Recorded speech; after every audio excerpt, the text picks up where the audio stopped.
వేసి అమూల్యమైన ఓటు వేసి మెజారిటీతో గెలిపించాలని మీ అందరికి కూడా అక్కలకి అమ్మలకి అందరి కూడా నేను కోరడం జరిగింది. మన హక్కుల కోసం కాబట్టి ఇది హక్కులు కోరటం, ఇది ఏమైనా డబ్బు ఇచ్చే ఏమిటి కాదు.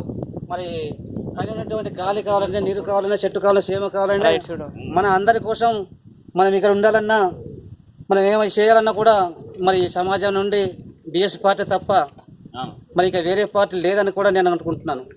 ఎందుకంటే అడవి కావాలనుకుంటే ఆ రోజుల్లో మన బిఎస్ పార్టీ ఏకైక పార్టీ బిఎస్ పార్టీ నాయకులు ఉండడం వల్ల మన అడవి మీద హక్కు కల్పించడం జరిగింది. అలాగే ఉన్నటువంటి మరి 3 నెంబర్ జీవన్ నెంబర్ కూడా జీవన్ నెంబర్ కూడా ఏం చేసిందంటే మరి తీసుకుని వచ్చారు.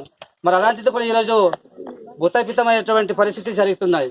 మరి అందుకబట్టి ఆ జీవన్ నెంబర్ కావాలంటే మన ఈ పార్టీకి ఇవ్వాలి. ఎన్ని గుర్తుపై వేస్తేనే మరి మళ్ళా మన తిరిగి జీవో తెచ్చే అవకాశాలు ఉన్నాయి. మరి అలాగే 1/70 చట్టాన్ని కూడా మరి రద్దు చేశారు. మరి ఆ రోజు రద్దు చేసినందుకు మరి చేస్తే మనం ఇక్కడ ఉంటామా? ఈ అడవి మీద ఉండం. మరి ఈ అడవి మీద హక్కు లేదు. మరి ఈ పీసా చట్టాలు కూడా ఉండడం వల్ల మరి అవన్నీ కూడా భూతపితం అయిపోయింది. మరి ఆ చట్టాలు ఉంటేనే మనం అడవి మీద మన హక్కు. అడవి మీద ఒక గిరిజనుడు అనేది మనకు గుర్తిస్తారు. మరి మనకి ఈరోజు మన పిల్లలు ఏం చేస్తున్నారంటే మరి తొక్కులు బడికి చదువుతున్నారు. మన పిల్లలు కార్పొరేట్ చదువులకు మరి భూస్వాముల కొడుకులు, అలాగే మరి డబ్బున్నటువంటి మరి సౌకర్యాలు పెట్టుబడిదారులు చదువుతున్నారు. మన పిల్లలు మనం వెనుకబడిపోయి ఉన్నాం. కాబట్టి మన పార్టీ బిఎస్ పార్టీ వస్తే పిల్లల్ని కార్పొరేట్ చదువుకోవచ్చు.